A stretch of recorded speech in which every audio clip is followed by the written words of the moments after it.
가섭존자, 처음에 수기를 받은 분은 이제 사리불존자가 수기를 제일 먼저 받아요.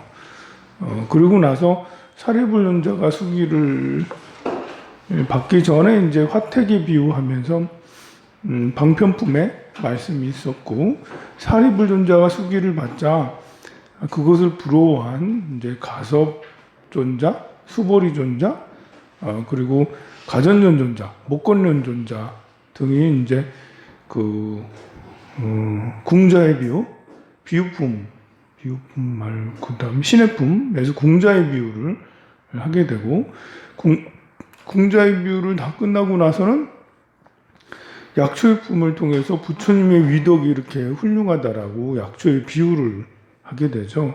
그리고 나서는 이 네 명의 아라한들에게 수기를 주는 게 수기품입니다.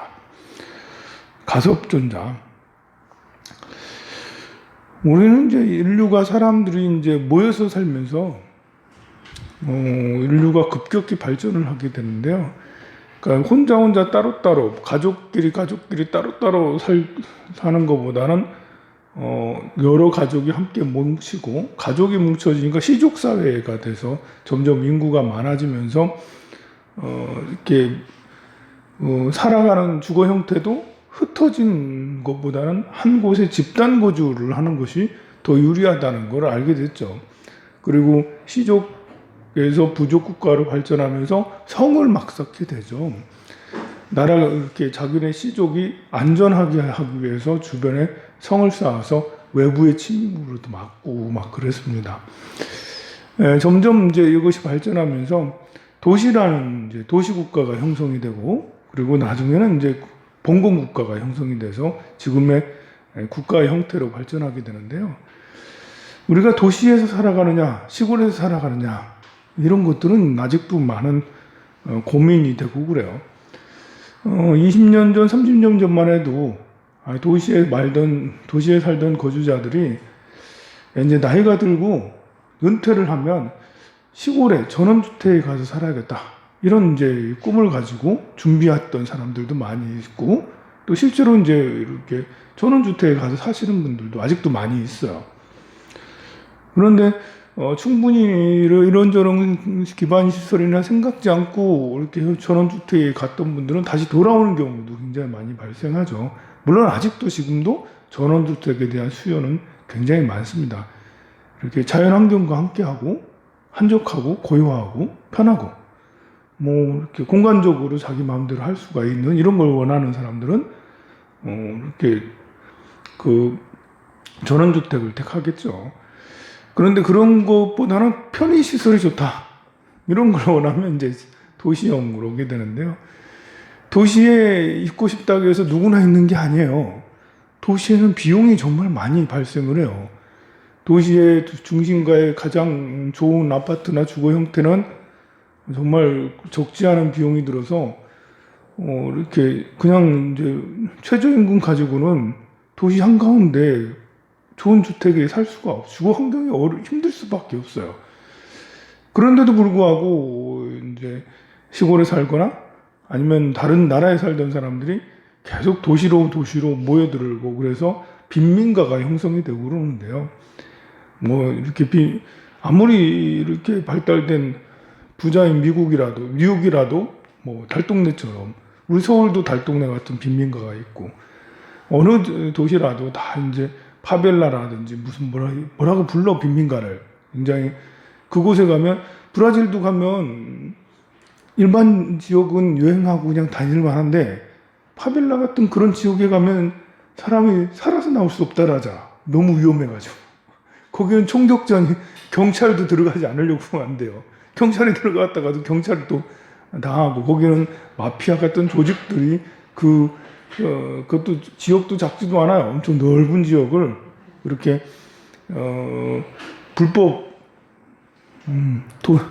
법이 있는 가운데 불법이 통하는 그런 지역이 빈민가라고 할 수도 있는데, 이런 다행인 것은 우리나라에 그런 빈민가는 그렇게 위험한 빈민가는 존재하지 않는 것 같아요.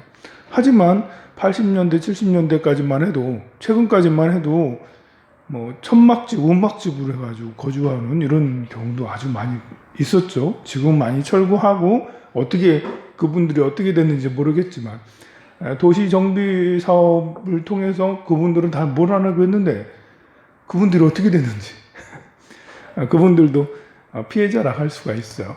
근데 과연 시골에서 이렇게 있으면 거주하면서 있는 것이 더 나은가? 좀 약간 이제 이렇게 시골에 있으면 편할 수 있죠. 그래도 먹고 사는 데는 문제가 없을 수도 있어요. 그런데 도시에 가서 빈민가에 거주하는 게 더 나은가? 이렇게 살 바에 도시 빈민가에 거주하는 거 살 바에 내가 그냥 마음 편하게 시골에 가서 그냥 있는 게 훨씬 낫지 않겠나?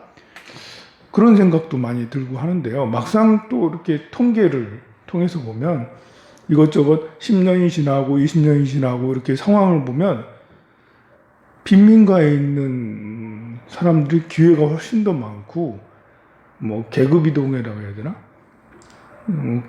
우리가 이제 계급이 꼭 이렇게 귀족하고 평민하고 이것만 계급이 아니죠. 계급은 우리 인도에서는 브라만, 크샤트리아, 바이샤, 수드라. 우리 대한민국 조선시대 군주 그리고 양반 그리고 평민 그리고 이제 종 이런 식으로 이제 계급화가 돼 있었죠. 대부분의 뭐 거의 모든 나라들은 이에 준하는 이런 계급을 가지고 있어요. 여기에 이제 이렇게 요즘에 이렇게 자본주의다 보니까요. 돈 가지고 계급을 세우면 부자. 어느 정도가 부자인지는 잘 모르겠어요. 그 다음에, 이렇게 중산층. 그 다음에 이제 서민, 빈민. 이것도 이제 지금 계급이 돼버렸어요. 그죠? 아닌가요? 자, 이거는 이제 눈에 보이도록 제도까지도 여기 위에서 위로 올라갈 수 없는 정말 이제 천장들이 다 있어서 이것을 뚫고 가기는 어렵죠. 근데 지금은 뚫고 갈 수는 있어요. 빈민에서 중산층으로 부자로 뚫고 갈 수 있는데 날이 가면 갈수록 점점 더 이게 계층 간에 뚫고 올라가는 게 더 힘들어지는 것 같다. 여러분들 시대는 그래도 이런 것이 별로, 특히 울산 같은 데는 이런 것이 크게 작용하지 않아요. 울산은 다 비슷하잖아. 아닌 분도 있죠, 당연히. 내가 울산은 비슷하다 이렇게 하면 스님 뭘 몰라요. 너무 좋은 곳에 살고 있어가지고 절에 다니는 신도분들이 다들 먹고 살만한가 보죠? 이렇게 말하겠지만 타 지역에 비해서는 다른 나라나 서울이나 이런 데 비해서는 그래도 울산은 비슷한 무리들이 좀 많은 축에 들어간다 할 수가 있겠죠. 서민하고 중산층이 많은 곳이 울산이고 큰 부자나 빈민이나 이런 것이 적어요. 빈민이 적은 걸 알 수 있는 게 우리가 떡을 매일 나눠주는데 떡 받으러 오시는 분들이 별반 다르지 않는 여러분들의 이웃들이 받으러 오신다는 거예요. 이렇게 이제 서울 같은 데 급식을 하게 되면 빈민 같은 게 탁 티가 나요, 보면. 지하철역에서 이제 거주하시는 이런 분들이에요. 뭐 냄새나고. 근데 우리 절에 받으러 오시는 분들은 냄새나는 분은 거의 없어요. 다 좋으셔. 물론 이제 힘들고 또 아프고 연세가 많으시니까 그렇긴 해도. 네. 우리는 이런 차이들을 잘 못 느낄 수 있지만, 우리보다 더 큰 대도시는 빈민과 서민, 중산층, 부자 이런 것들이 훨씬 더 느껴지겠죠. 그런데 도시 빈민에 사는 사람들은 지금까지 아직도 유효하죠. 빈민으로 유입을 했어. 시골에 살다가 정말 천막집으로 해가지고 살았는데요. 그렇게 평생 살 것 같아도 그렇지 않더란 말이죠. 여기에서 빈민으로 살지만 교육은 받을 수가 있거든. 어느 도시라든지 이런 데서도 학교를 가게 되고 거기서 교육받을 수 있는 환경, 그리고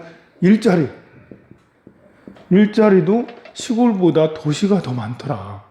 빈민가에서 서민이나 중산층이 사는 이런 곳에 가서 일자리를 구해와요. 거기서 월급을 얼마 받고 그러면서 빈민가에서 계층 이동할 수 있는 그런 기회가 훨씬 더 많이 주어져서 유입되기는 빈민으로 유입됐지만 결국에는 그래도 성장은 더 크게 이룰 수 있는 곳이 빈민가더라. 뭐 저렇게까지 하면서 시골에서 그냥 서민으로 사는 게 더 낫지 않아? 라고 하는데 근데 시간이 증명해줬죠. 굉장히 오랫동안 보다 보니까 아니더라. 빈민가에 또 그래서 빈민으로 사는 건 힘든 일이죠. 뭐 화장실도 없는 곳에서 또 끼니도 제대로 없고 겨울에 뭐 히터나 에어컨 없이 여름에 에어컨 없이 그렇게 있는 일은 어렵긴 하지만 그래도 도시 안에 빈민가에 사는 사람들이 더 안전하기도 하고 괴롭긴 하지만 그걸 이겨내고 극복하면 더 나은 삶을 사는 사람들이 많더라. 빈민가는 이제 뭐 국가에서 이제 해결해야 될 문제이긴 하지만 뭐 그래도 우리나라가 대표적으로 세계에서 이런 빈민가 이런 것들을 해결한 나라 축에 들어가긴 합니다. 물론 이렇게 정상적으로 그분들도 다 좋게 해결한 것 같지는 않은데 이상한 게 많이 해결된 거는 신기한 것 같아요. 자, 수기품. 나의 제자인 마하가섭은 오는 세상에 300만억 부처님께 세존을 받들어 섬기고 공양 공경함 존중 찬탄하면서 여러 부처님의 한량없는 큰 복을 널리펴다가 최후의 몸을 선물한다. 자, 이런 빈민의 문제는 이제 우리나라 같이 많은 성장을 이루고 선진국으로 진입된 나라는 그 큰 문제가 되지 않는데 아프리카 지역의 인구가 급속도로 늘어가는 그런 지역에서는 굉장히 어려운 문제예요. 예를 들면 이집트 같은 나라는 인구가 1억 명이거든요. 이집트 나라는 크죠. 우리나라보다 몇 배, 한 10배 가까이 되나요? 굉장히 큰 나라이긴 한데 사막이잖아. 사막. 사람이 살 수 있는 땅이 별로 없어요. 그럼 어디에 사냐? 그 라인강이 있거든. 라인강의 기적 뭐 이런 거 있잖아요. 라인강이 있어서 라인강을 따라서 라인강이 이제 이디오피아부터 시작된 그 부분도 있고 저 밑으로 케냐 이쪽으로부터 이렇게 시작되거나 이런데 이렇게 라인강이 굉장히 길어요. 이집트를 관통해서 이제 이렇게 지중해로 나가긴 하는데요. 세계에서 이제 몇 번째 안에들은 굉장히 긴 강인데 이 라인강을 양쪽으로 해서 그쪽에 쭉 이제 늘어서서 1억 명이 사는 거예요, 보면. 그야말로 이제 집중적으로 살아가는 거죠. 물론 그 중에서도 이집트 카이로에 2천만 명 정도 사니까 1억 명 중에 2천만 명이 카이로에 살아가는데 그야말로 이제 주거 형태가 그냥 그 화장실이나 이런 것들도 제대로 되어 있지 않고 얼마나 위생이 막 엉망이겠어요. 기반 시설도 도로나 이런 것들도 제대로 되어 있지 않고 2천만 명이나 살아가는 카이로에서 이거는 야 이게 사람이 사는 곳이야 할 만큼 지저분하고 먼지 풀풀 날리고 식수가 라인강에 있다 하더라도 야 저거 뭐 되게 그렇지만 그래도 도시로 모여드는 거는 그 이외의 지역에 사는 것보다는 더 낫기 때문에 그렇게 살아가는 거 보면 참 심각하죠. 한편으로는 그런 생각도 해요. 야 거기 사막이면 거기다가 태양광 시설을 엄청나게 지어가지고 태양광 하면 쫙 깔면 얼마나 좋겠어요. 태양광 그럼 전력이 공급이 되면 그 다음에 공장도 들어가기 쉽고 비트코인 그거라도 만들어가지고 비트코인 채굴기라도 만들어가지고 비트코인 채굴기 제일 중요한 게 전력이라며 그러면 야 그쪽에 이집트의 사막도 태양광으로 하면 전력량도 풍부할 텐데 그런데 이제 정책을 추진하는 사람들은 그런 생각도 안 하고 또 이렇게 전력량이 많아지면 공장도 이렇게 많아질 텐데 공장을 짓거나 뭘 하거나 할 생각들을 안 하고 있는 걸 보면 참 답답하고 이제 1억 명이나 되는 사람들은 물론 거기에서는 정부 정책이 이렇게 다른 건 몰라도 사람도 먹을 건 해결해 줘야 된다 해가지고 빵이 이제 100원 정도 된 빵을 줘요. 100원 되나요? 50원, 60원 해야 되나? 제 세계 밀가루 가격은 폭등해서 이만큼 올라 있는데 빵 가격은 아직도 하나에 1,000원, 500원, 300원, 뭐 100원 뭐 이렇게 되는 거죠. 그 정부가 1년에 한 3조 정도 들여가지고 그 빵을 지원하는 사업을 하는 거예요. 그래서 이집트는 빵 가격이 빵집보다 배급소에서 받는 가격이 훨씬 싸. 빵집은 하나에 1,000원인데 배급소는 100원이야. 근데 누구나 다 배급을 받을 수 있는 게 아니고 배급의 양도 한계가 이렇게 있죠. 그러나 그런 3조 원이나 되는 돈은 또 정부에서 어떻게 조달을 하겠어요. 그러니까 이제 해외 원조를 통해서 뭐 어떻게 나일 그 옆에 있는 이집트 운하 이제 수에즈 운하의 그런 통행료를 받아서 이렇게 운영을 하고, 그래도 이집트 운하 그 수에즈 운하라는 계속 돈을 받을 수 있는 거기 현금 인출기라 할 수 있는 그곳이 있으니까 그래도 이집트는 그런 1억 명의 이런 사람들을 겨우겨우 먹어 살리고 있는데 그것도 이렇게 한계가 있죠. 수에즈 운하를 지나가는데 그 비용이 너무 많이 들어서 점점 가격이 올라가는 거예요. 그래가지고 어떤 사람들은, 어떤 해운사들은 야 이거 그냥 아프리카로 돌아가는 게 낫겠다. 그 운하를 통과하는 비용이 너무 비싸. 그 비용이나 아프리카로 비행 돌아서 유럽으로 가는 비용이나 별반 차이가 안 나 하면 돌아가야지. 이런 사람이, 이런 불평이 생길 만큼이나 비용이 높다고 하는데요. 그러니 이집트는 어찌 보면 이제 제살 깎기라고 할 수가 있겠죠. 싼 가격에 차라리 운하를 더 파서 더 넓게 많은 배들이 갈 수 있도록 해주면 더 나을 텐데 그런 SOC 사업은 할 수 없고 정치 제도가 엉망이 돼 버리니까요. 국민들은 늘 배고프고 그렇게 살아가고 있는데요. 전력이 이제 요즘에는 참 문제가 되는데, 우리 이렇게 그 제주도에 가면 해상 풍력이 이렇게 잘 돼 있어요. 저기 바다에 멋지게 잘 돼 있어서 우리나라에서 제일 전력 수급이 재생에너지로 이렇게 수급이 좋은 곳이 제주도라고 할 수가 있어요. 거의 뭐 제주도 전역을 풍력 당지로 이렇게 할 수가 있는데요. 우리가 앞으로 재생에너지 비율을 더 늘려야 된다, 이렇게 해야 된다라고 다 이렇게 방향성을 가지고 있는데 사실 이게 참 어려운 일이에요. 풍력이나 태양광 이런 것들이 바람이 많이 불면 전기가 많아져. 태양이 쨍쨍 쬐면 전기가 많아져. 그런데 바람이 안 불고 태양이 이렇게 구름이 많이 끼면 전기가 줄어든다는 거예요. 근데 전력이라는 거는 항상 일정한 양으로 수급이 계속 이어져야지 전선이 감당하는 비용이 있잖아요, 보면. 너무 많으면, 전력량이 한꺼번에 많아지면 과부하가 걸려서 잘못하면 화재 위험성이 커요.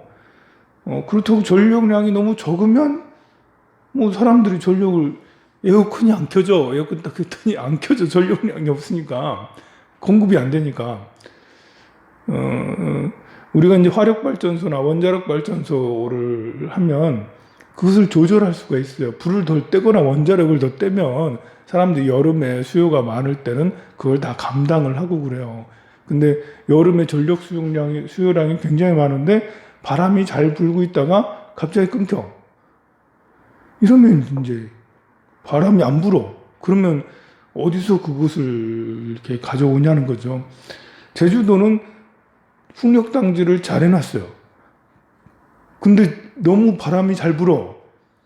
그래가지고 오버되는 상황들이 많이 발생을 해서 힘든 거예요. 너무 많아가지고.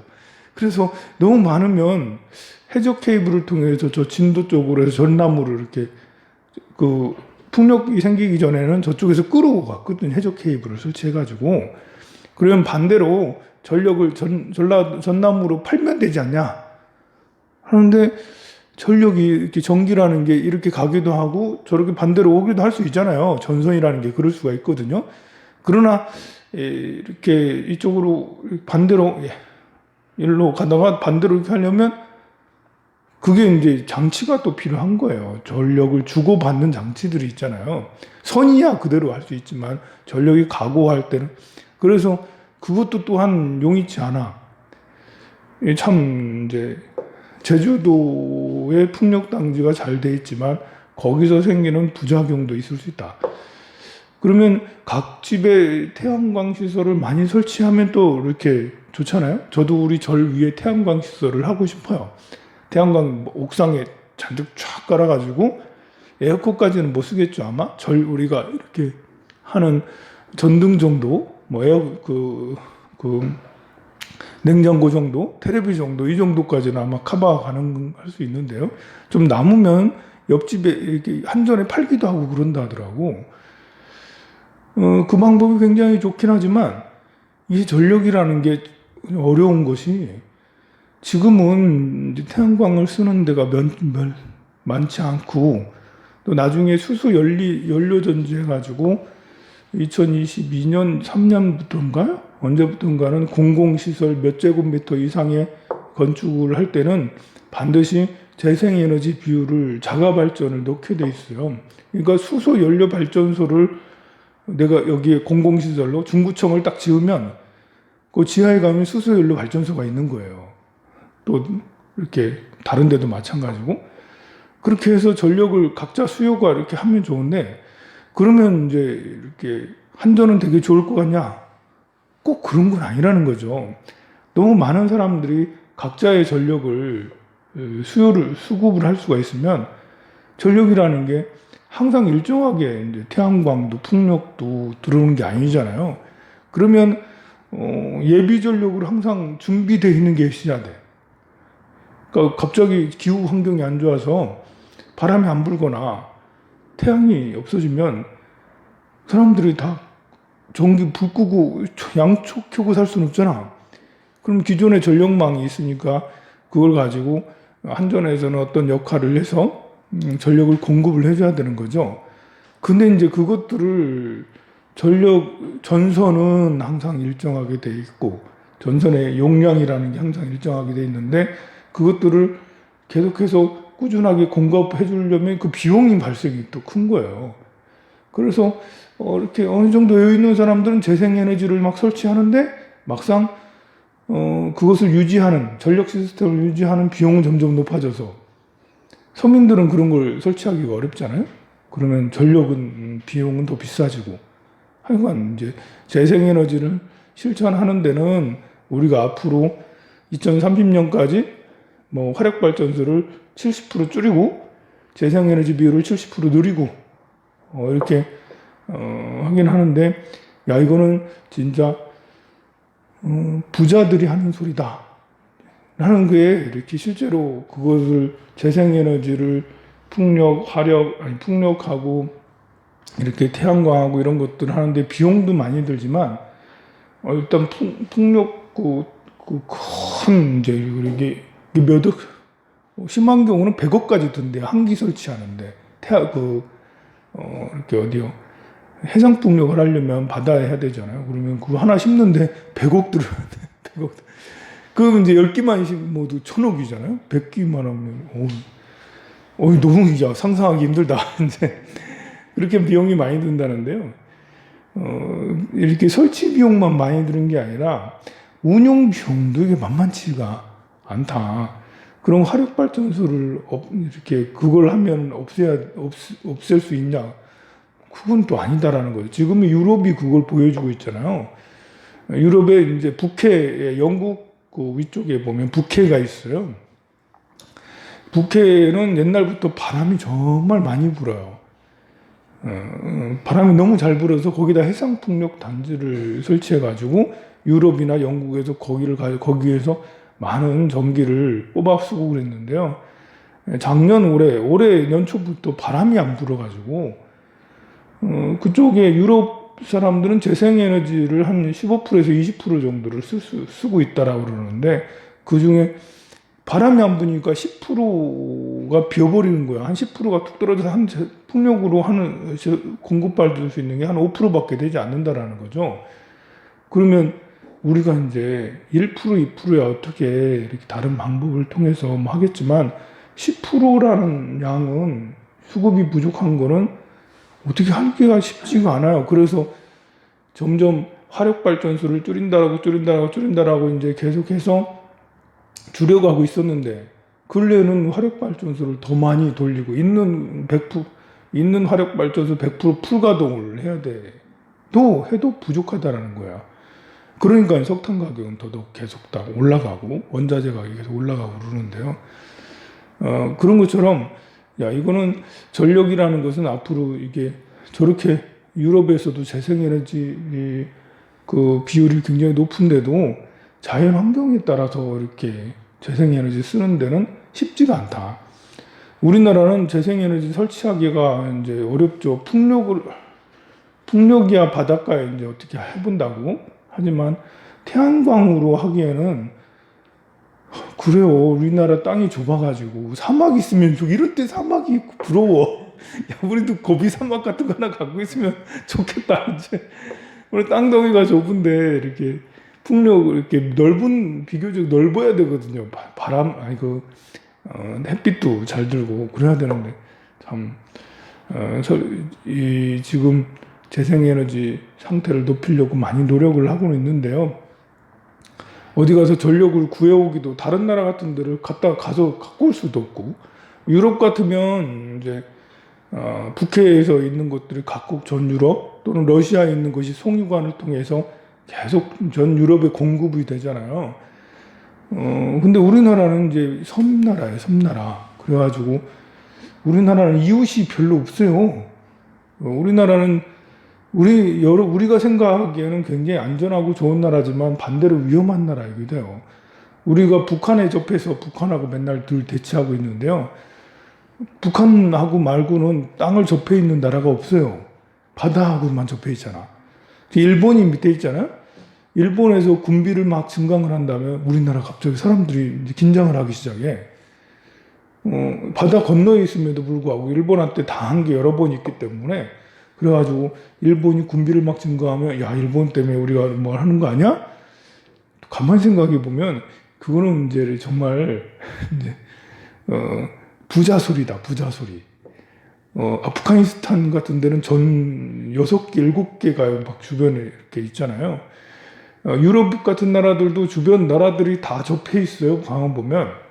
그래가지고 옆 나라들 상황들에 따라서 굉장히 민감할 수밖에 없는 게 그 나라 국민들이잖아요.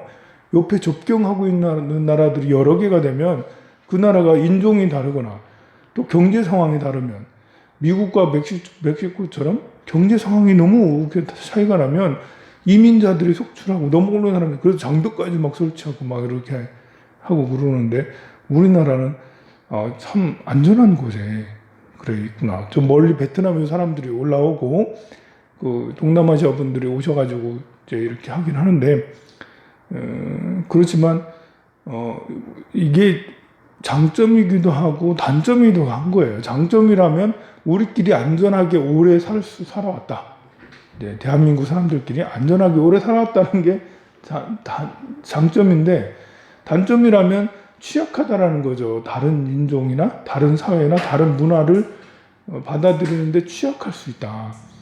앞으로 기후 위기가 돼서 기후 난민들이 수억 명이 이제 발생되고 그러면 우리나라도 난민들이 이렇게 들어올 수도 있고 또 이렇게 정치적 환경으로 인해서 어떻게 변할 수도 있는데 지금 이렇게 대도시에서는 좀 더 덜 느끼지만 지방으로 가면 갈수록 이렇게 외국인들이 점점 많아졌어요. 외국인 노동자들. 시골에 가면 갈수록 시골 학교에 보면 10명의 학생이 10명이면 2명, 3명이 외국인, 엄마가 외국인 자녀들이 굉장히 많이 늘었어요. 우리가 성남동에 가도 보면 지나가는 이렇게 보면 베트남 분들인가? 어디 방글라데시 분들인가? 굉장히 많이 늘었거든요. 그런데 이것이 이 속도가 점점 많아져서 지금은 얼마 안 돼서 이렇게 우리가 느끼지 못하고 있죠. 특히 이제 대도시에 있는 사람들은 더더욱 이렇게 느끼는 것이 같이 함께 접하는 것이 그룹이 다르니까 내가 스타벅스에 앉아 있으면 안 와, 이분들이. 같은 공간에 있을 일이 잘 없어요. 그런데 이분들은 어디 가겠어요? 자기네들 나라에서 만든 나라 사람들이 만든 음식점과 카페 그런 데를 가더라고요. 우리가 사는 공간이 분리가 돼 있어요. 가만 보니까요. 그러니까 평상시에 거리에는 청남동 가면 거리에서는 많이 만나요. 그래서 저분들이 거기 분들인가 이러면서 이제 약간 갈 때마다 약간 이렇게 피해서 가기도 눈도 잘 안 마주치고 이제 뭐 이러는데요. 이제 근데 막상 음식점 들어가서 앉아 있으면 별로 없어. 커피숍에 있어도 별로 없어. 이게 서로 다니는 공간이 다르기 때문에 그래요. 점점 이제 우리가 이제 그 출산율도 점점 줄고 또 이렇게 그렇다고 제조업을 그만둘 수는 없고 제조업은 계속 해야 되고 농사는 계속 지어야 되고 인력이 필요하고 그러면 이제 계속해서 이민자를 받아줄 수밖에 없는데요. 그래서 이민자에 대해서 가장 배타적인 나라는 이제 일본이죠. 우리나라보다 더 배타적인 데가 일본이에요. 일본이 왜 저렇게 됐나를 생각을 또 해보면 일본이 배타적이기 때문에 수용적이지 않고 자기네들끼리만 일본 사람들은 전자제품을 써도 자기네 나라 전자제품 물건을 써도 국산품이 제일 좋다고 생각을 해서 그런지 국산품만 쓰고 해서 자국 내 외국 공장이 없어요. 우리나라에서 일본에 공장을 세울 이유가 없잖아. 필요하다 해도 잘 세워지질 않아요. 현대자동차에서 일본 판매망 뚫고 들어가려고 몇 번을 시도했는데도 되질 않아요. 벤츠가 아무리 좋으면 뭐해. BMW가 아무리 좋으면 뭐해. 일본 들어가면 다 무덤이 되고 그러는데요. 그런데 이제 우리나라는 거기에 비해서는 이제 이렇게 많이 그 외국에서 많이 투자를 받아서 공장이나 이런 것들도 외국 그 공장 이런 것들도 많이 있고 외국 회사들도 적지 않게 많이 있습니다. 그래서 일본보다는 덜 폐쇄적이긴 하지만 우리가 더 개방성이 훨씬 더 미래에는 더 좋아져야지 대한민국도 점점 발전할 수 있지 않나 그런 생각이 들어요. 자, 마하가섭은 오는 세상에 300만억 부처님 세존을 섬기고 공건공양함 존중 찬탄하면서 한량없는 큰 법을 널리 펴다가 최의 몸으로 성불하리라 했어요. 여기에 이제 네 분의 아란, 가섭존자, 가전연존자, 목련존자, 수보리존자가 수기를 받는데요. 마하가섭존자는 300만억 나유타, 300만억 나유타나 되는 부처님을 모시고 공양 공경하고 존중 천탄하고 수행을 하고 난 뒤에야 광명이라는 부처님이 되는데요. 그 다음에 수보리존자도 마찬가지예요. 300만억 나유타 부처님을 모셔요. 우리가 이제 300만억 나유타.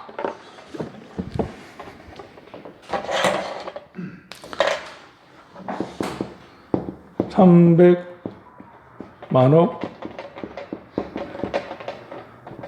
나유타. 이 나유타라는 숫자는 얼마만큼이냐면 경전마다 조금씩 다른데요. 이게 나유타라는 숫자는 굉장히 커서 10의 56승 정도 된다라고 그래요. 10의 56승이면 1 앞에 하나 있고 0이 56개라는 거예요. 0이 56개. 상상을 해봤어요.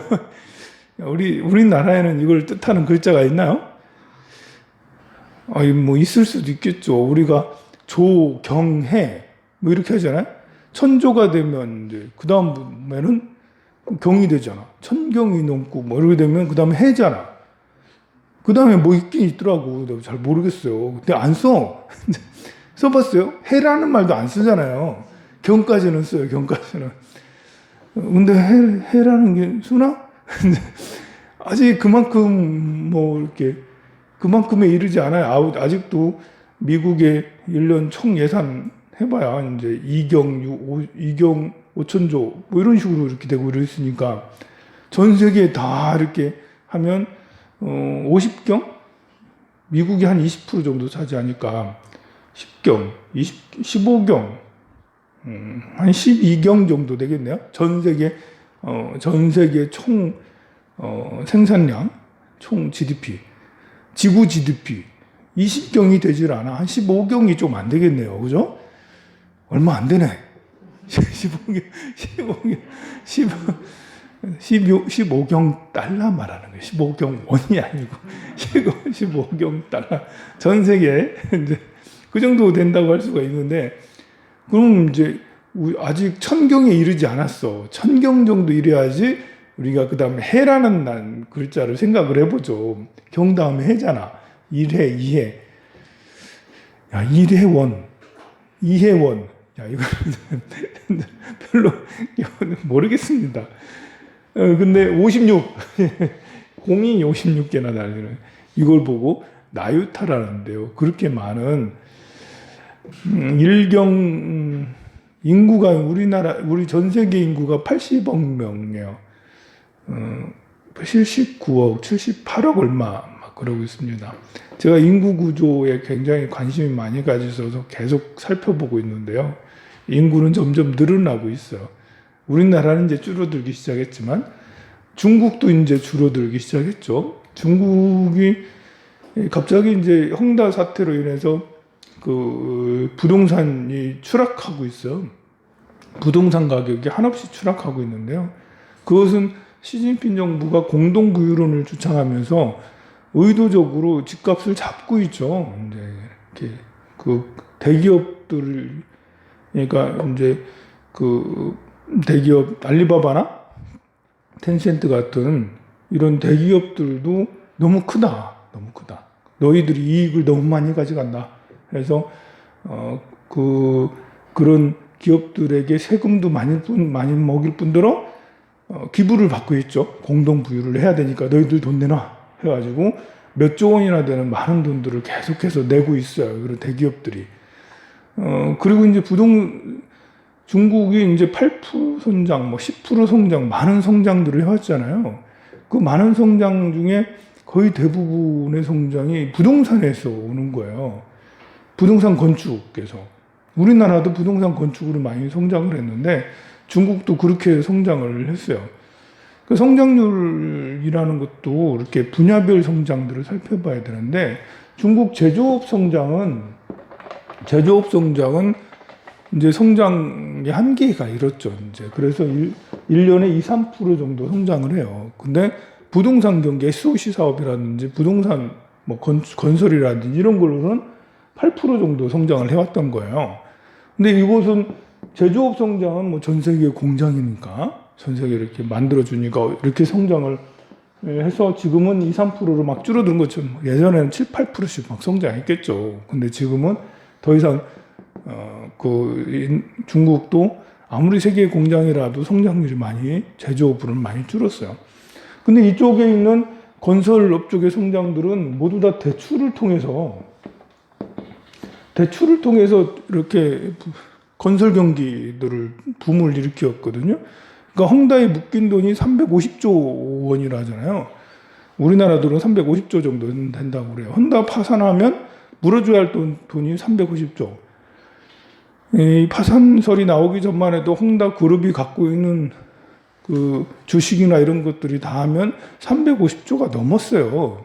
한 600조 뭐 이렇게 됐겠죠. 그런데 헝다 파산설이 나오면서 90% 폭락. 이제 10,000원 하던 것이 1,000원, 아니 500원, 이제 200원 팍 줄었으니까 이게 자산이 위기가 우리 회사가 망할 거예요. 그러면 땅값도 떨어지고 뭣도 떨어지고 거기 있는 거 봐서 전부 다 떨어지게 돼서 나중에 빚잔치를 하게 되면 얼마 되지도 않는 뭐 오히려 부족하죠. 그래서 이것을 중국에서는 컨트롤이 가능하냐? 부동산 성장을 해온 게 부동산 성장을 많이 왔기 때문에 어마무시하게 묶인 돈이 부동산 쪽으로 묶인 돈이 굉장히 많은데 지금 정부에서는 하나하나 정리를 해가고 있는 것 같아요. 안 그러면 중국 정부가 헝다를 이렇게 파산시킬 생각을 하지 않고 계속 돈을 이제 지불하거나 지방정부에서 뭐 어떻게 하거나 그렇게 하겠죠. 그런데 가만 놓고 이렇게 하는 거 보면 헝다를 비롯한 부동산 경기를 잡는다. 얼마 전까지만 해도 사학을 잡는다 해가지고 사학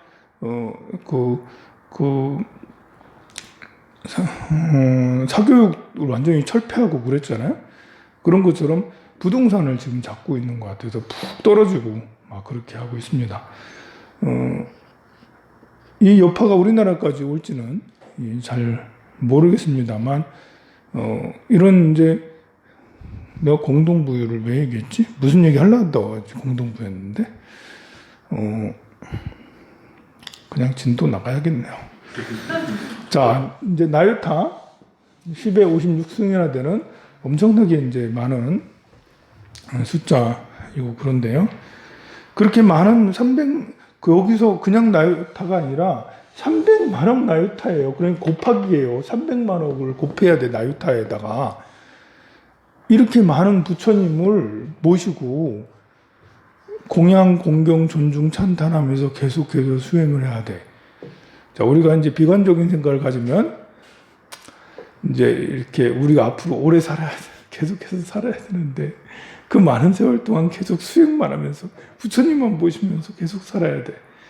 야, 이거 너무 힘들다, 이제. 그걸 그냥 바로 깨달음을 얻어서 바로 부처가 되면 안 돼? 그렇죠, 그죠? 그러면 얼마나 좋겠어요. 그런데 계속해서 이렇게 오늘 300만억 나유타 부처님, 여기 부처님이니까 부처님 일생 100년 동안을 300만억 나유타 부처님을 모셔야 됩니다. 이형 곱하기 또 100이 되잖아요. 야, 이러면 무한한 세월 동안 나는 부처님만 모시고 계속 수행만 해야 돼? 이제 야, 이거 너무 다람쥐 쳇바퀴들도 꽉 짜여진 이 세계에 살아가는 거 너무 그렇다, 이제. 자, 이렇게 생각을 할 수도 있는데, 그러나 또 한편으로 생각하면 이게 더 나은 삶이다, 이제. 왜냐하면 우리는 계속해서 살아가야 되잖아요. 우리 인생만 살아가는 게 아니니까. 삶이라는 것, 생명이라는 것은 끝없이 계속해서 살아왔고 앞으로도 끝없이 살아와요. 우리가 이제 생각을 할 수 있고 기억을 할 수 있고 이런 것은 이 생만이지 전생 건 기억이 안 나요. 다행인지 불행인지 전생이 기억이 안 나. 얼만큼 살아왔는지 지긋지긋한 걸 몰라. 우리가 지금 얼만큼 살아왔는지 우주를 이렇게 방황하는 이런 삶이 얼만큼이나 됐는지 안 지긋지긋해. 모르니까 이제. 그 새 삶을 살아가지고 이렇게 새 기억을 가지고 엄마 아빠 밑에서 살다가 자손을 또 가지고 그러다가 늙어주고.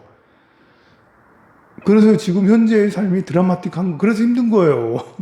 잘 살려고 하다 보니까 이것 때문에 힘들고 저것 때문에 힘들고 잘 살리는 욕망 큰데 이루어지진 않으니까. 그러니까 생로병사의 고통이 심해. 괴로워. 근데 이것이 지난 수많은 세월 동안 내가 한 번, 두 번 이런 삶을 살았던 게 아니고 100천만, 정말 300만억 나유타 동안 나유타 번이나 되는 그렇게 많은 번을 지금 이 같은 삶을 살아왔다. 이렇게 생각만 해도 이거 너무 심한데. 만약에 기억하고 있다면 또 태어나서 또 해야 되는 거네? 태어나서 또 해야 되는 거네? 또 해야 되는 거네? 이게 이렇게 상승이라도 이렇게 있거나 점점 내가 희망이라도 있으면 그러면 그걸 보고라도 쭉 가는데 그게 아니라 우리는 지금 하락을 하고 있는 건지 우리는 지금 이렇게 가고 있는 건지 너무 힘들어 삶이. 근데 다음 생에 태어났는데 또 이렇게 살아야 돼. 그래도 여러분들은 이 정도면 훌륭하죠, 그죠? 이 정도면 다시 살아도 살만한데. 근데 이렇게 다시 태어날 때마다 복불복인 것처럼 완전 오징어 게임 된다니까. 다시 태어날 때마다 야, 뭘 뽑았는데 우산 뽑았어. 뭘 뽑았는데 동그라미 보고 세모 뽑고 야, 이게 나는 뽑았더니 우산이야. 그러면 그 생은 그냥 망한 거죠. 뽑았더니 동그라미야. 또 세모야. 그 생은 그냥 이제 괜찮은 거고. 그냥 뽑았더니 누구 그냥 패스야. 이거 안 해도 돼. 다 고생하고 왔더니 누구 한 명 그냥 놀고 있더라고. 이렇게 이제 누구는 패스야. 그게 이제 이렇게 많은 게임이 진행되면서 이게 게임은 다 동등하잖아요. 똑같은 조건이잖아요. 보면 거기서는 이렇게 오징어 게임이 위대한 거는 456명이 동일한 조건이라는 거예요. 남자 여자 불문하고 같은 조건이에요. 똑같아. 완전 평등해. 옷도 다 똑같고. 근데 어떤 게임을 뽑느냐, 또 그룹을 어떻게 만드냐 이런 것들은 다르긴 하지만요. 우리 결국은 지금은 이제 편하게 사람 몸을 가지고 일생을 어렵지 않게 살아가는 그런 그룹에 속해 있다 하더라도 그게 이제 복불복인 것처럼 어느 생에 탁 뽑았더니 지옥이더라. 어느 생을 탁 뽑았더니 악이더라. 어느 생을 뽑았더니 뱀이더라. 어느 생을 뽑았더니 소. 뭐 이래 되면 이게 이제 진짜 뽑기라는 거, 뽑기. 이렇게. 그나마 이제 부처님을 만나서 야, 이 뽑기보다는 확률이 더 높은 방법이 있다. 야, 이제 복을 지어라. 야, 이제 깨달음을 향해서 이렇게 지혜를 갈고 닦아라. 원력을 세워서 시방 3세 부처님과 84,000 금법보 이러면서 뭐 이렇게 해서 원력을 세워서 이렇게 노력을 하면 그러면 이제 야, 뽑기 좋은 그룹을 뽑을 수 있다. 내가 선택할 수 있는 이 폭이 넓어진다. 이제 부처님이 답안지를 보여주셨어요. 답안지를 보여주고 이걸 이렇게 가면 이상한 곳으로 나쁜 곳으로 뽑혀지지 않는다. 이렇게 답안지를 주고 이렇게 하면 나은 곳으로 갈 수 있다라는데 이 답안지를 의심하는 거지. 정말 맞아? 이 답안지가 그렇게 가면 아닌 것 같은데 누구는 이렇게 나쁜 짓을 하고도 부자가 되고 누구는 선행을 하는데도 금방 죽고 뭐 그렇게 하는데 이게 맞아? 라고 자꾸 의심을 하고 하니까 그걸 안 믿고 그냥 업대로 살아가는 경우가 많습니다. 그래서 300만 원 나이타 동안 살아가야 돼. 살아왔고 살아가야 돼. 그래서 생각을 해보면 부처님을 모시고 수행하는 것이 괴로움이냐? 이렇게 우리가 이제 출가해서 여러분들 출가해서 이렇게 생활하는 것이 힘들어 보이죠? 저를 보니까 괜찮죠, 그죠? 저를 보니까 이제 출가해서 사는 것도 참 괜찮은 것 같다. 이제 저는 많이 여유롭게 살잖아요, 그죠? 저는 이제 많이 공부도 하고 맨날 웃으면서 즐겁게 살고 있잖아요. 그래서 여러분들도 출가를 하는 것은 나쁘지 않은 것 같다. 스님을 보니까 야, 저렇게 사는 것도 괜찮을 것 같다라고 그렇게 생각하죠. 그래도 아니요. 그래도 난 출가할 거야. 여러분들이 다시 20대로 딱 돌아갔어요. 10대나 20대로 딱 돌아가면 여러 가지 선택이 지금이야 뭐 선택할 수 있는 상황이 별로 없지. 여러분들이 나이들이 연세가 되니까 이제 새로운 선택을 할 수가 없어요. 그죠? 근데 이제 19살 딱 돼서 고3이야. 중학생이야. 그럼 선택할 수 있는 것들이 굉장히 많아지잖아요. 그래도 스님은 선택 안 한다. 그죠? 이렇게 계시다고 여기 계신 분 중에 한 분이라도 그때로 돌아가면 난 출가할 거야. 저는 어떨까요? 제가 다시 10대로 돌아간다. 다시 10대로 돌아가면 선택을 뭘로 할까요? 대학을 갈까요? 절에 올까요? 저는 뭐 절에 와서 생활해서 그런지 절이 더 편할 것 같아요. 그래서 다시 또 절에 올 거예요. 저는 이 길로 와서 어떻게 해야 된다는 걸 알고 있잖아요. 그래서 저는 뭐 이렇게 여러분들은 생각이 다를 수 있겠지만 출가 생활이라는 것이 깨달음을 위해서 막 정진하고 노력하고, 물론 이제 지금 저는 편하게 살고 있습니다만 치열하게 하는 것이 이렇게 보면 옆에서 보면 고행이죠.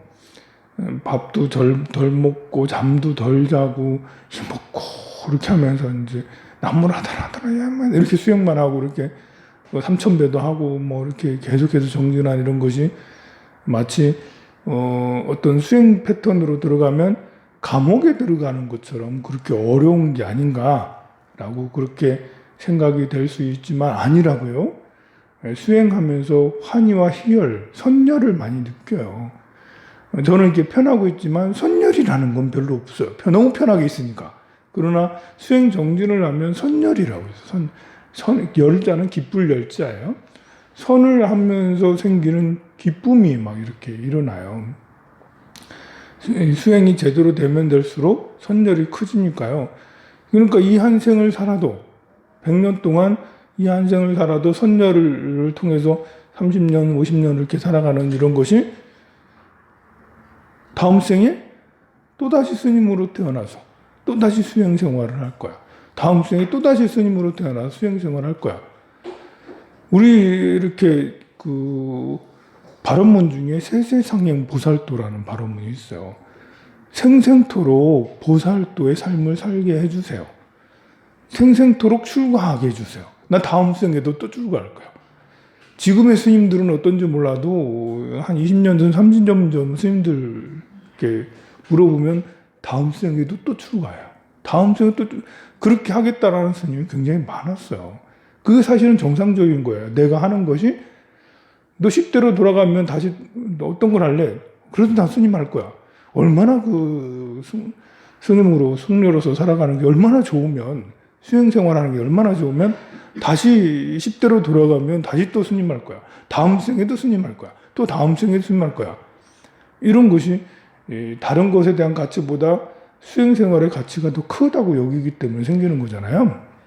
그러니 300만억 나유타 부처님을 모시고 이 부처님을 계속해서 모시고 살아가는 것이 환희로운 삶이다. 세세상행 보살도의 삶이다. 속세의 기준으로 봐서 300만원 부처님 똘만이나 계속하고 살아간다. 뭐 이렇게 생각을 하면 이제 안 되고요. 그러면 개념이 많이 다른 거고요. 최후의 몸으로 성불하리라. 이름은 광명. 그러니까 여기서는 이렇게 부처가 되는 것도 중요하지만 부처가 안 돼도 이렇게 부처님에 준하는 그런 선정의 상태, 수행의 상태 이렇게 살아가는 것은 기쁨과 행복이라는 것이니까요. 굉장히 오랜 시간 동안 묶여서 살아간다라는 게 아니라 그것을 일부러 가서 추구하는, 나 다음 수행에도 또 부처님 모시고 또 부처님 모시고 또 부처님 모시고. 여러분들도 마찬가지죠. 출가까지는 아니더라도 다음 생에 부처님 불교를 또 만날 거야? 다음 생에 불교 만날 거야, 안 만날 거야? 불교 만나고 싶죠? 다음 생에 또 불교 만나고 싶죠? 그래도 다른 많은 가르침이 있지만 불교보다 더 뛰어난 가르침이 있으면 만나고 싶죠? 그건 아니야? 불교보다 더 뛰어난 가르침이 있으면 만나야지, 당연히. 그게 불교예요, 불교. 불교가 딴 게 아니고요. 최상의 가르침이 불교예요. 그러니 지금 이번 생에 불교를 만나서 부디스트 이렇게 만나서 불교가 최상의 가르침이기 때문에 지금 하는 거고, 다음 생에 이슬람 만날 수 있어. 근데 이름만 바꾼 이슬람이야. 알고 보니까 불교야. 최상의 가르침이야. 우리는 이슬람이나 기독교를 최상의 가르침이라고 생각하지 않죠. 여러분들은 불교를 최상의 가르침이라고 생각하잖아요. 내가 발견한 것 중에 이거보다 더 나은 가르침은 없는 것 같아. 그러니까 여러분들은 불교를 따르고, 물론 엄마 아빠부터 지금까지 살아왔으니까, 아니면 어렸을 때부터 계속 믿어서 불교를 믿는 분도 있겠지만, 그거보다는 최소한 여러분들은 내가 만난 가르침 중에는 불교가 최고 훌륭한 가르침 같아. 자, 그렇다면 다음 생에 딱 태어났더니 이슬람교야, 이름이. 근데 그 시대의 최상의 가르침, 지금의 우리가 배우는 이런 가르침이야. 그러면 이름만 바뀌는 불교지 뭐. 그러니 여러분들이 부처님을 만난다라는 것은 종교랑 관계가 사실은 없는 거예요. 예, 기독교다, 불교다, 천주 이게 중요한 게 아니라 최상의 가르침이냐 이것이죠. 3계 6도를 벗어나는 가르침이냐 이게 더 중요해서 이름이 이상한 뭐 다른 뭐 힌두교다, 아니면 무속교다, 이런 서로 다른 지금은 혐오스러운 그런 뭐 신천지다. 뭐 이런 걸 하더라도 다음 생에 신천지 만났더니 신천지였는데 아니 전생에 분명히 이 신천지는 기독교 이단이었는데 가서 이렇게 보니까 이제 부처님의 가르침이야. 깨달음을 향한 가르침이야. 3계 6도를 벗어나는 가르침이지. 그러면 신천지 다녀야지. 그게 뭐 중요해? 왜요? 이름이 뭐가 중요해? 실제로 하고 있는 것이 더 중요하죠. 그래서 생생토록 부처님의 가르침들을 계속해서 여러분들이 다음 생에 부처님 가르침을 또 만나고 싶고 한 것처럼 우리 출가한 스님들은 다음 생에 또 출가를 하겠다라는 거예요. 다 필요 없다. 여러분들이 다음 생에 부처님 또 만나고 싶다. 이제 하는 걸 다음 생에 나는 그걸 왜 살 거야 또 그렇게 살 거야 라고. 그래서 여러분들 보고 다음 생에 또 출가할래요? 뭐 이렇게 묻는 것이 좀 이상한데요. 그러고 싶지 않은데 하겠지만 여러분들이 다음 생에 부처님을 만나고 싶어요 라고 하는 것처럼 우리도 다음 생에 출가할 거예요. 같은 의미라는 거죠. 자, 그 부처님의 수명은 12소겁이다. 정법은 20소겁이고요. 자, 이 소겁이라는 게 뭐냐면 겁이라는 게 시간 아닙니까? 시간을 세는 개념 중에 하나예요. 이제 1겁이다. 뭐 겁에는 반석겁도 있고 좁쌀겁 이렇게 여러 가지 계산하는 게 있어요. 여러분들이 많이 들어왔잖아요. 반석 사방 10km 정도는 반석이 있는데 굉장히 단단하고 아름다운 돌이 있는데 100년에 한 번씩 하늘 아가씨가 내려와. 천녀가 내려오는 거죠. 그래가지고 옷을 한 번씩 쑥 스치고 갔어요. 그렇게 해서 반석이 다 이제 마모돼서 닳아가지고 하나도 없어지면 그게 1겁이라고. 이렇게 계산하는 수의 양 자체가 참 놀라워요. 중국에도 그렇게까지는 안 하거든요. 중국 사람들이 숫자를 개념을 할 때도 우리가 노노맹자 이런 것들을 봐도 이 정도까지는 아니야. 그런데 이렇게 인도의 이런 우리가 인도의 이런 경전이 이제 인도에서 나온 경전이니까 인도 사람들의 평상시 쓰고 있는 말들이 여기에 들어가 있을 거 아니에요. 평상시 쓰는 숫자의 개념이라는 거예요. 나유타도 아까 보면 10에 56승이라고 되어 있잖아요. 겁이라는 것도 아니 반석이 사방 10km나 되는 얼마나 커. 바위가 어마어마한 바위야. 그것도 금강석처럼 단단한 바위지. 100년에 한 번씩 하늘 아가씨가 내려와가지고 휘잉 거기서 놀다가 한번 휘잉 스치고 가. 그런데 어느 순간에 닳았다라는 거지 그 반석이. 그럼 몇 년이겠어요? 그걸 미적분이 이렇게 하면 계산할 수 있겠나요? 누군가는 어떤 수학자들은 계산을 해내겠죠. 자, 이거는 그러면 나유타 10에 56승 정도나 되는 세월이 될 수 있겠죠. 근데 여기 겁이 그렇게 해서 판단하는 겁도 있지만, 겁이 소겁과 중겁과 대겁이라고도 있어요. 소겁은 이걸 이제 참 재미있어요. 이거 표현이 돼. 84,000년이 있어요. 84,000년인데, 이거 84,000년이 10으로 84,000살이 10살로 줄어드는 이것을 보고 1겁이라고, 소겁 1소겁이라고 그래요. 그런데 1년에 한 살씩 줄어드는 게 아니라요. 100년에 한 살씩 줄어들어요. 84,000살이야 내가. 근데 1년에 한 살씩 줄어드는 게 아니라 100년에 한 살씩 줄어들어서 10살이 되는 거예요. 상상하고 있죠? 네, 여러분들 이제 머리가 돌아가고 있죠? 머리 아파요? 야, 이거 계산이 안 되겠다, 이거. 도대체, 이걸 다 계산을 하면, 100년에 한 살이 줄어들어요. 우리는 1년에 한 살 줄잖아. 그런데, 이런 상상을 하는 것이 놀랍지 않아요? 그 옛날에?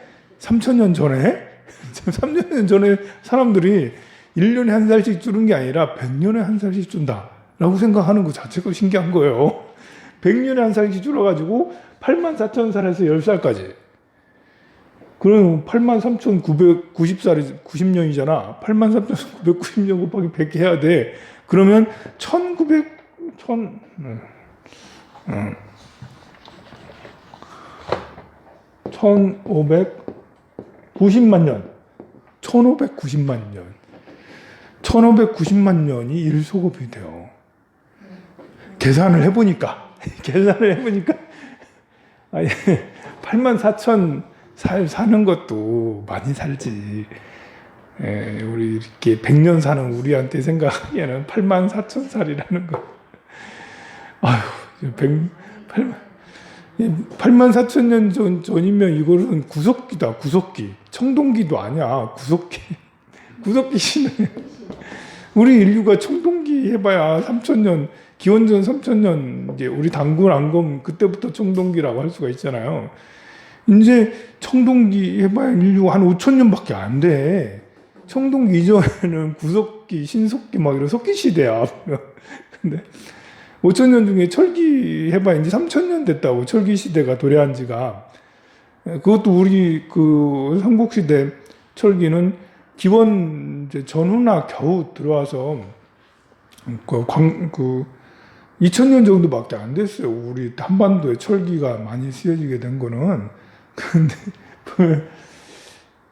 84,000년 구석기, 신석기죠. 신석기 시대 나한테는 그런, 어쨌든 이렇게 해보니까 계산해보니까 1590만 년이 일소급이고요. 거기에다가 20배를 하면 중급이 돼요.